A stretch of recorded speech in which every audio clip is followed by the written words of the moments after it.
Bismillahirrahmanirrahim. Assalamualaikum warahmatullahi wabarakatuh. Alhamdulillah wassalatu wassalamu ala rasulillah wa ala alihi wa ashabihi wa man tabi'ahum bi ihsanin illa yaumiddin, amma ba'd. Para santri sekalian rahimakumullah, semoga Allah Subhanahu wa taala menjaga kita semua. Alhamdulillah, kita bersyukur kepada Allah Subhanahu wa taala pada kesempatan kali ini kita akan melanjutkan pelajaran tentang ilmu pengetahuan sosial atau IPS, ya, pertemuan kedua untuk semester 1 kelas 8. Ya. Kemarin kita sudah bahas beberapa negara yang ada di ASEAN. Kemudian sebelum menginjak ke materi, ini ada materi pembelajaran yang akan kita pelajari pada semester ini, ya. Pada semester 1 ini ada 2 bab di sini. Yang pertama adalah interaksi ruang dan negara ASEAN. Di sini ada 7 subbab, ya, 7 pertemuan sebelum nanti kita UTS. Dan kita sudah sampai pada pertemuan yang kedua. Dan sekarang kita akan melanjutkan tentang mengenal negara ASEAN bagian yang kedua. Kita melanjutkan yang kemarin. Ya.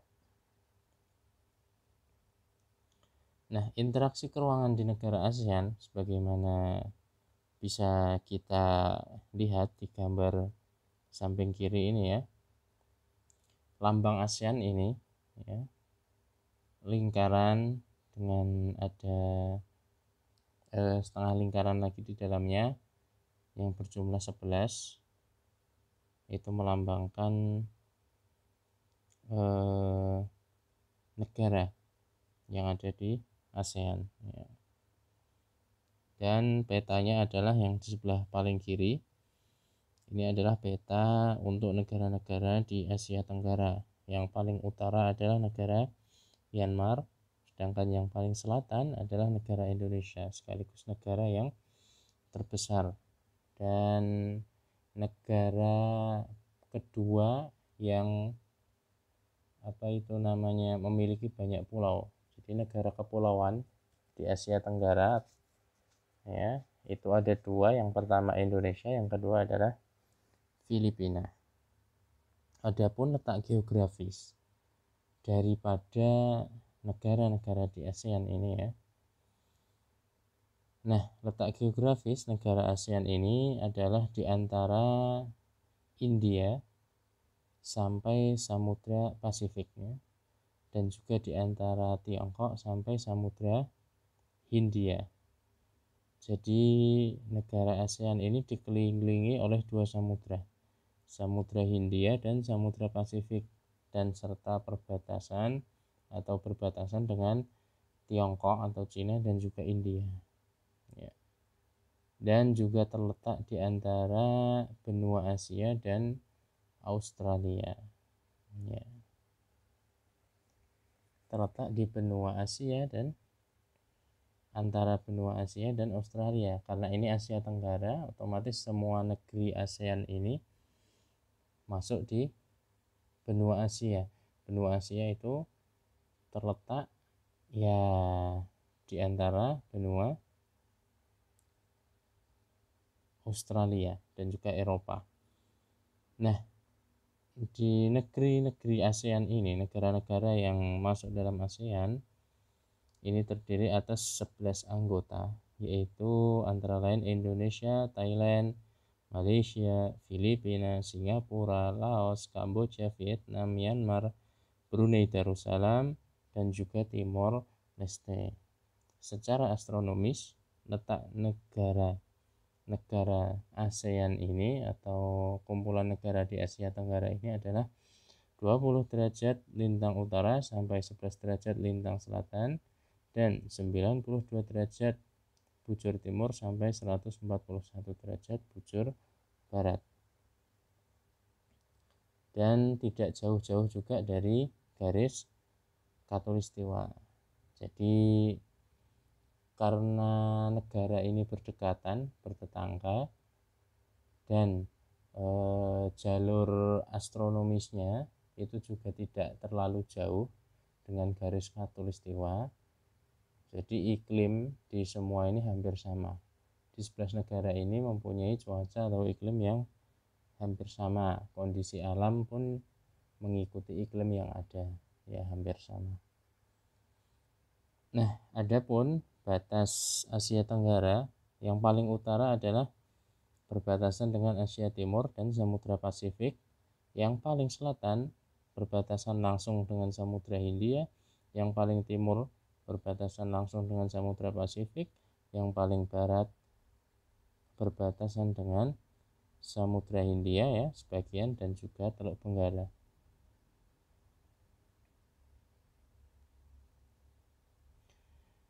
Kita lanjutkan membahas tentang beberapa negara yang termasuk dari negara-negara di Asia Tenggara. Yang selanjutnya adalah Myanmar. Nama resmi dari negara Myanmar ini sebenarnya adalah Burma. Ibu kotanya adalah Naypyidaw, ya. Dan bentuk pemerintahannya republik. Dan bentuk kepemerintahannya adalah perdana menteri. Jadi pemerintahan itu yang menguasai atau yang membuat kebijakan adalah perdana menteri. Adapun kepala negara yang memimpin negara adalah presiden. Nah, ini sama dengan Indonesia juga demikian. Letak astronomisnya adalah 9 derajat lintang utara sampai 20 derajat lintang utara dan 92 derajat bujur timur sampai 101 derajat bujur timur. Iklimnya tropis, penduduk aslinya adalah Tibet ya, penduduk Tibet. Bahasa resminya bahasa Myanmar, dan juga agama resmi atau agama mayoritas di sana adalah Buddha. Islam juga ada, tapi hanya sebagian kecil. Luas wilayah dari Myanmar ini lumayan, 676.578 km persegi. Myanmar ini punya 3 musim ya, walaupun dia tropis ya, yaitu musim hujan, musim dingin, dan kering panas. Kalau di Indonesia kan cuman kemarau sama hujan ya, musim panas sama musim hujan. Kalau di Myanmar ini ada musim dingin, namun dinginnya itu dingin kering maksudnya. Dan Myanmar ini termasuk negara agraris. Jadi disebut negara agraris itu apa? Karena menggantungkan hidupnya pada komoditi pertanian, dan yang menjadi andalan di negara Myanmar adalah padi. Sebagaimana di Indonesia, Myanmar mempunyai hutan 60% dari daratan negara. Jadi 60% daratan di Myanmar itu masih termasuk hutan. Dan benteng alam di Myanmar didominasi oleh deretan pegunungan Himalaya dan pegunungan Arakan Yoma. Ya, sungai utama yang mengalir adalah Sungai Irwadi, sungai yang paling terkenal di Myanmar. Selanjutnya adalah negara Kamboja. Nama resminya adalah Kambodia. Ibu kotanya ada di Phnom Penh. Bentuk pemerintahan adalah monarki konstitusional. Monarki itu bentuknya kerajaan ya berarti. Jadi kepala negaranya mesti raja karena bentuk pemerintahannya monarki. Adapun pemerintahannya perdana menteri ya, walaupun raja itu yang memimpin, tapi yang membuat kebijakan dan yang mengurusi tentang kebijakan-kebijakan kemasyarakatan itu perdana menteri. Namun karena dia monarki, ini diangkat langsung oleh raja, tidak melalui pemilihan. Letak astronomis adalah di 90 derajat lintang utara sampai 14 derajat lintang utara dan 102 derajat bujur timur sampai 107 derajat bujur timur. Iklimnya tropis. Penduduk aslinya adalah suku Khmer. Ya, bahasa resmi bahasa Khmer juga. Agama resmi atau dominannya adalah Buddha. Adapun bentang alamnya, luas wilayah 181 km persegi. Ya. Kamboja memiliki nama nasional Kampuchea.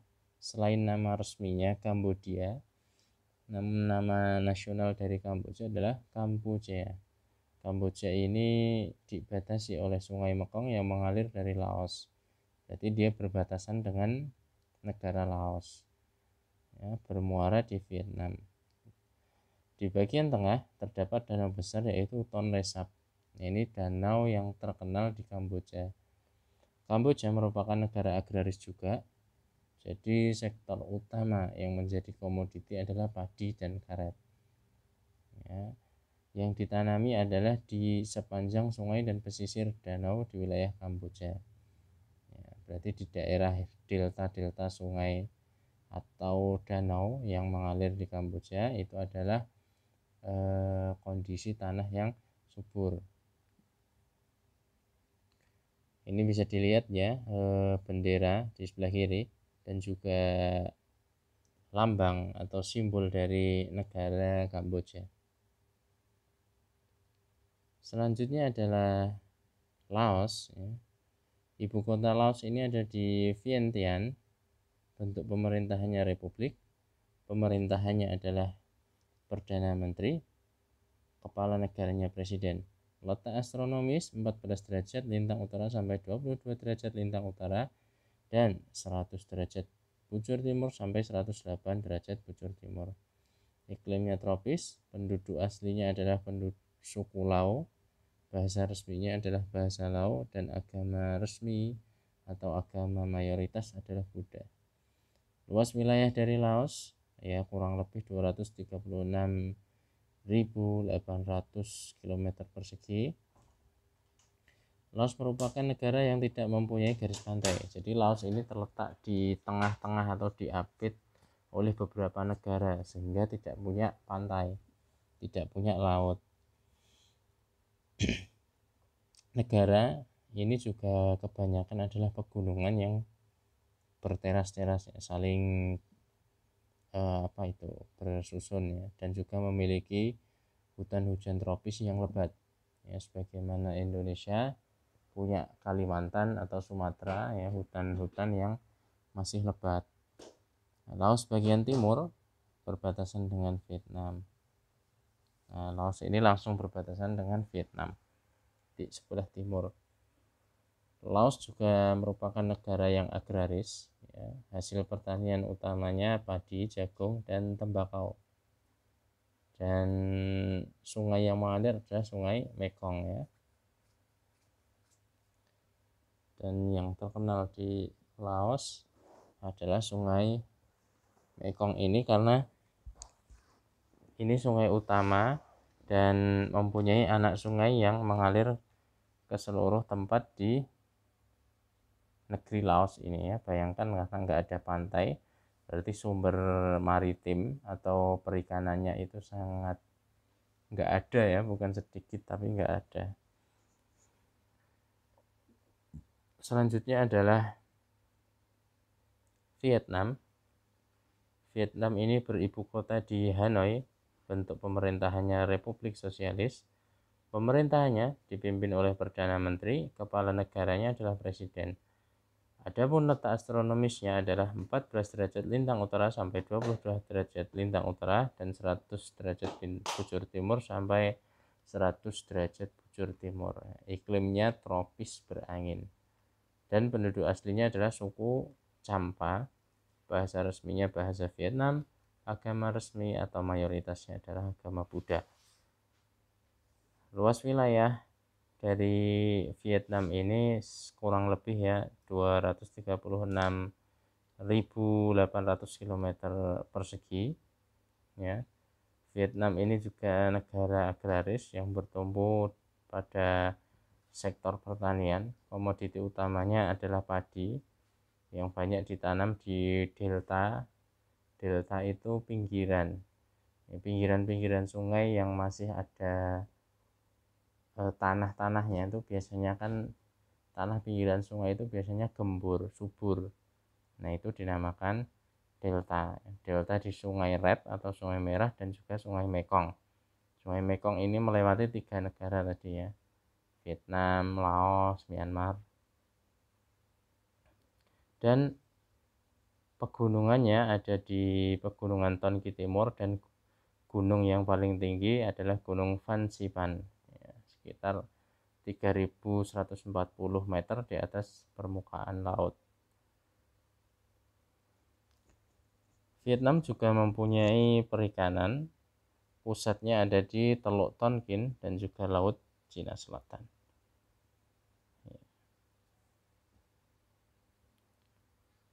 Dan bisa dilihat di sini adalah gambar bendera dari Vietnam dan juga lambang negaranya. Selanjutnya adalah Timor Leste. Timor Leste ini beribu kota di Dili, bentuk pemerintahannya republik, dipimpin presiden dan kepala pemerintahannya perdana menteri. Letak astronomisnya 8 derajat L lintang utara sampai 9 derajat lintang selatan dan 124 derajat bujur timur sampai 127 derajat bujur timur. Ya, bahasa resminya adalah Portugis. Ya, walaupun ini Timor Leste ini sebenarnya dulu kan ngikut satu kesatuan dengan NKRI ya, Negara Republik Indonesia. Pada tahun 2002 memutuskan untuk merdeka sendiri, dan bahasa resminya Portugis walaupun bahasa kesehariannya adalah bahasa Indonesia. Luas wilayah dari Timor Leste ini 14.874 km persegi. Ya, Timor Leste ini negara kecil di sebelah utara Australia. Negara yang dulunya bergabung dengan Indonesia ya. Namun pada tahun 2002 para penduduk itu para penduduk dari Timor Leste itu mayoritasnya berkeinginan untuk lepas dan menjadi negara sendiri. Akhirnya merdeka tahun 2002 ini. Dan Timor Leste juga negara agraris, bertumpu pada pertanian. Komoditas utamanya adalah jagung, dan iklimnya adalah tropis yang kering ya, dan jadi curah hujannya itu sedikit. Dan oleh karena itu wilayahnya itu kebanyakan di sana sabana, padang rerumputan. Jadi untuk keadaan tanah itu tidak terlalu subur. Sumber daya alam yang terkenal di Timor Leste ini adalah minyak buminya yang berada di Selat Timor. Dan gunung tertingginya adalah Gunung Ramelau. Selanjutnya adalah Indonesia ya, ibu kotanya di Jakarta, bentuk pemerintahnya republik, kepala pemerintahannya perdana menteri, kepala negaranya adalah presiden. Letak astronomis 6 derajat lintang utara sampai 11 derajat lintang selatan dan 90 derajat bujur timur sampai 141 derajat bujur timur.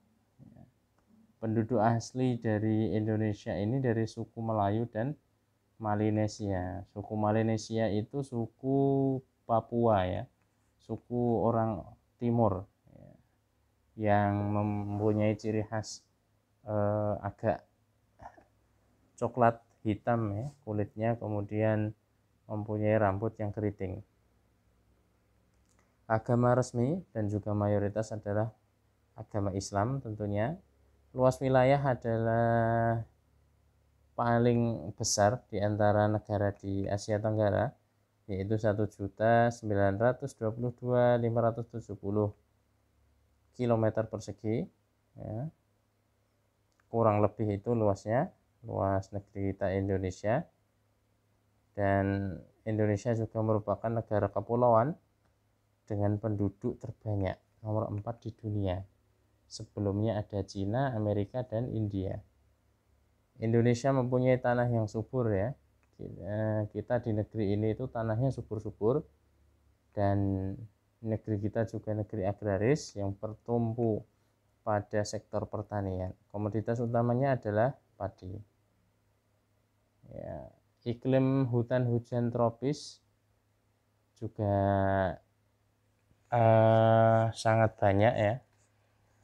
Hutan yang kita miliki itu hampir 60% juga dari daratan di Indonesia. Dan puncak tertinggi dari gunung di Indonesia adalah puncak Jayawijaya. Baik, demikian apa yang bisa kita pelajari untuk pertemuan kedua ini tentang negara-negara di bagian ASEAN. Ada 11 negara dan kita sudah selesai membahasnya. Adapun tugasnya adalah ceritakan kembali tentang negara yang kita bahas untuk yang bagian kedua ini. Ya, bagian pertama ya tugas yang kemarin. Adapun pertemuan kali ini tugasnya adalah ini. Demikian kita akhiri. Apabila ada yang kurang paham silahkan ditanyakan. Pasca mata pelajaran akan fast respon ya, kita jawab secepatnya. Tapi kalau di luar jam pelajaran ya kita usahakan untuk segera menjawab. Ya, barakallahu fikum ya, yang semangat belajarnya. Semoga Allah Subhanahu wa taala memudahkan antum sekalian untuk belajar dan diberkahi apa yang kalian pelajari. Subhanakallahumma wa bihamdika asyhadu an la ilaha illa anta astaghfiruka wa atubu ilaik. Wassalamualaikum warahmatullahi wabarakatuh.